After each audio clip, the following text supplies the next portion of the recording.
In this chapter, we explore the mysterious yet powerful role of intuition, our inner guidance. Florence teaches that when we speak the right word and trust the divine within, life begins to guide us in subtle but unmistakable ways. Through intuition, chance encounters, and unexpected leads, the path we are meant to walk becomes clear. The lesson here is simple yet profound. Ask for guidance, listen carefully, and trust the direction that comes. Intuition or guidance. In all thy ways acknowledge him, and he shall direct thy paths. There is nothing too great of accomplishment for the man who knows the power of his word, and who follows his intuitive leads.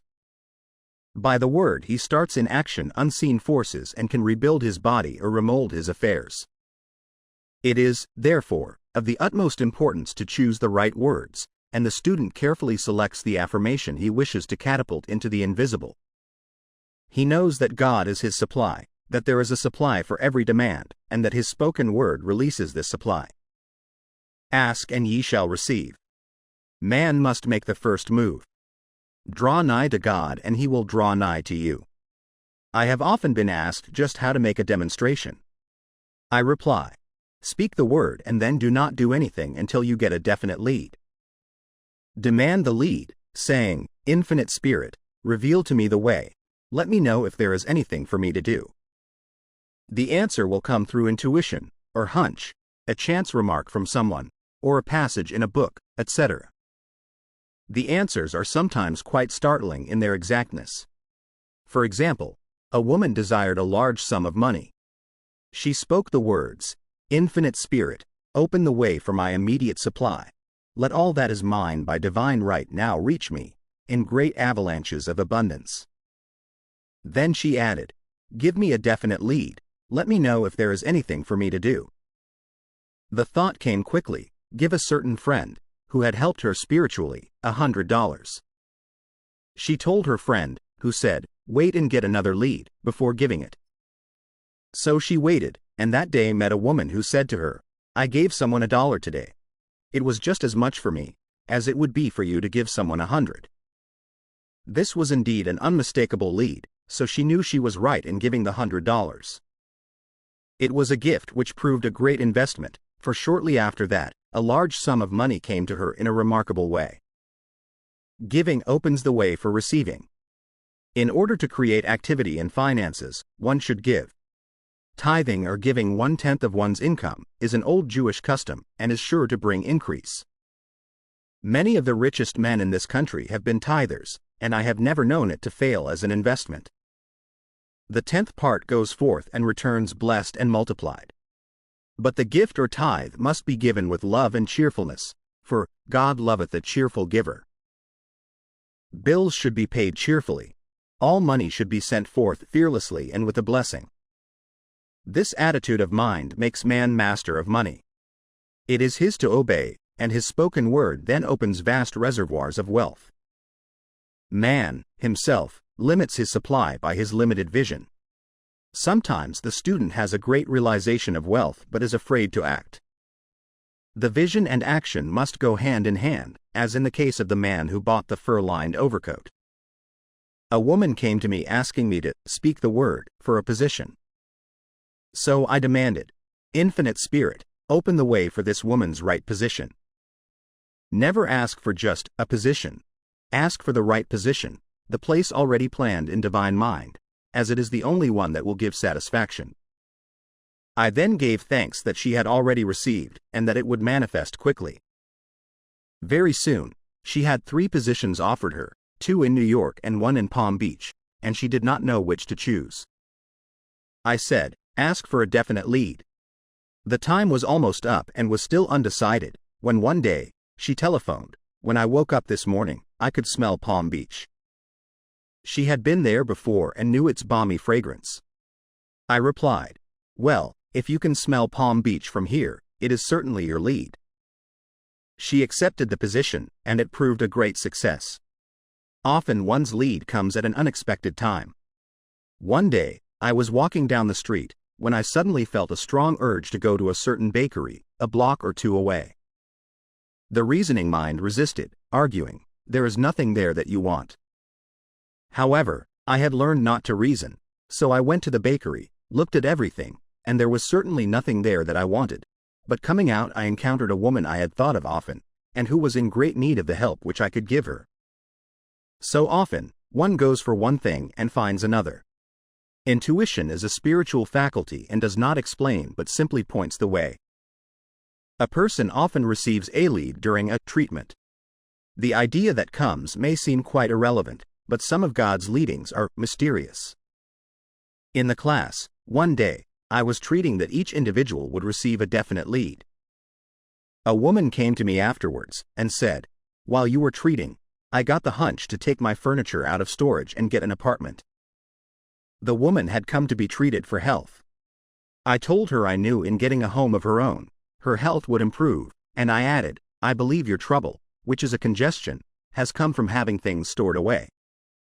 Congestion of things causes congestion in the body. You have violated the law of use, and your body is paying the penalty.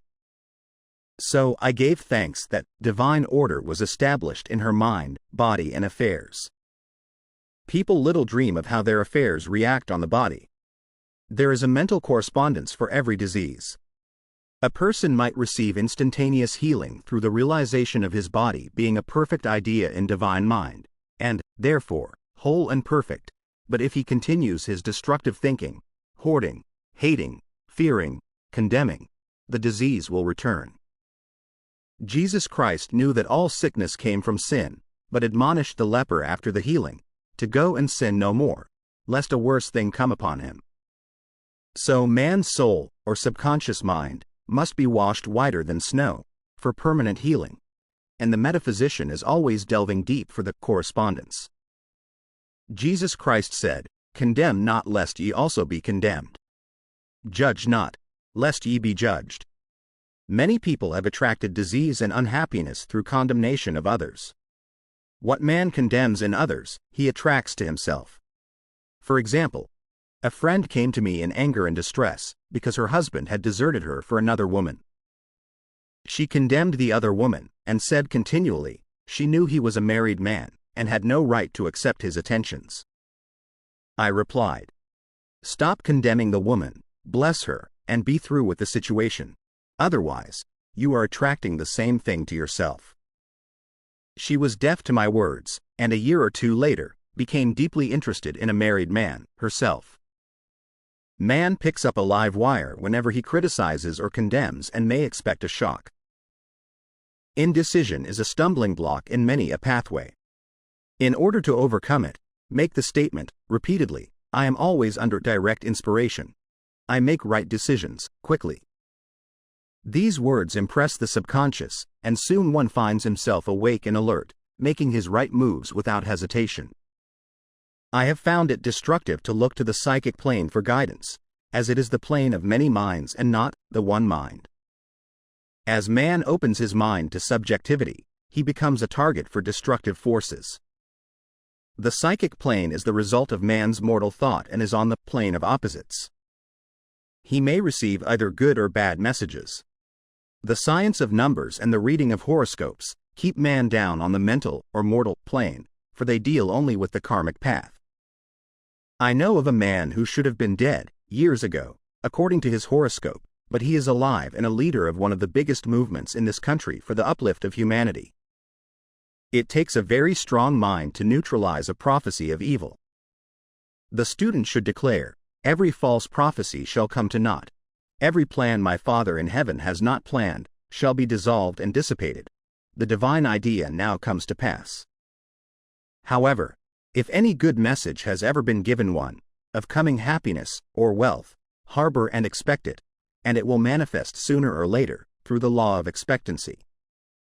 Man's will should be used to back the universal will. I will that the will of God be done. It is God's will to give every man every righteous desire of his heart, and man's will should be used to hold the perfect vision, without wavering. The prodigal son said, "I will arise and go to my father." It is needed, often an effort of the will to leave the husks and swine of mortal thinking.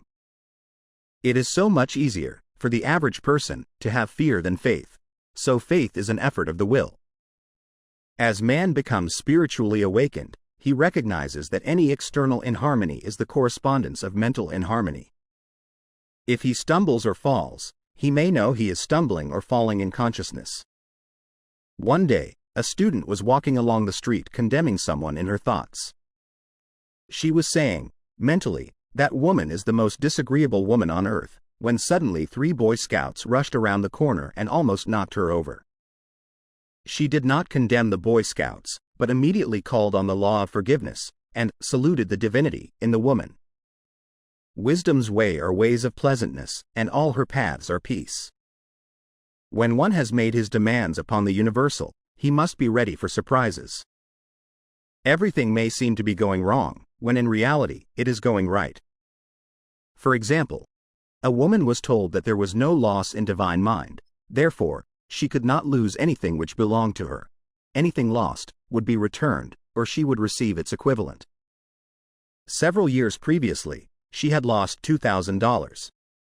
She had loaned the money to a relative during her lifetime, but the relative had died, leaving no mention of it in her will. The woman was resentful and angry, and as she had no written statement of the transaction, she never received the money, so she determined to deny the loss and collect the $2,000 from the Bank of the Universal. She had to begin by forgiving the woman, as resentment and unforgiveness closed the doors of this wonderful bank. She made this statement, "I deny loss. There is no loss in divine mind. Therefore, I cannot lose the $2,000, which belong to me by divine right." As one door shuts, another door opens. She was living in an apartment house which was for sale, and in the lease was a clause, stating that if the house was sold, the tenants would be required to move out within 90 days. Suddenly, the landlord broke the leases and raised the rent. Again, injustice was on her pathway, but this time she was undisturbed. She blessed the landlord, and said, "As the rent has been raised, it means that I'll be that much richer, for God is my supply." New leases were made out for the advanced rent, but by some divine mistake, the 90 days clause had been forgotten. Soon after, the landlord had an opportunity to sell the house. On account of the mistake in the new leases, the tenants held possession for another year. The agent offered each tenant $200 if he would vacate. Several families moved, 3 remained, including the woman. A month or 2 passed, and the agent again appeared. This time he said to the woman, "Will you break your lease for the sum of $1,500? It flashed upon her, "Here comes the $2,000. She remembered having said to friends in the house, "We will all act together if anything more is said about leaving." So her lead was to consult her friends. These friends said, "Well, if they have offered you $1,500, they will certainly give $2,000. So she received a check for $2,000 for giving up the apartment.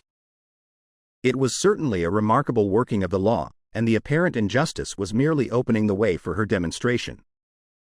It proved that there is no loss, and when man takes his spiritual stand, he collects all that is his from this great reservoir of good. "I will restore to you the years the locusts have eaten." The locusts are the doubts, fears, resentments, and regrets of mortal thinking. These adverse thoughts, alone, rob man. For, no man gives to himself but himself, and no man takes away from himself but himself. Man is here to prove God and to bear witness to the truth, and he can only prove God by bringing plenty out of lack and justice out of injustice. "Prove me now herewith, saith the Lord of hosts, if I will not open you the windows of heaven, and pour out a blessing, that there shall not be room enough to receive it." Chapter 8 reminds us that intuition is not something to be forced or reasoned out. It is quiet guidance from the deeper mind. When we release fear, resentment, and doubt, we open the way for divine order to unfold in our lives. The message is clear. Speak the right word, trust the lead that comes, and act with faith. When we do this, what may appear to be loss or injustice often becomes the very path through which greater good arrives. As always, the challenge is not simply to understand these ideas, but to live them.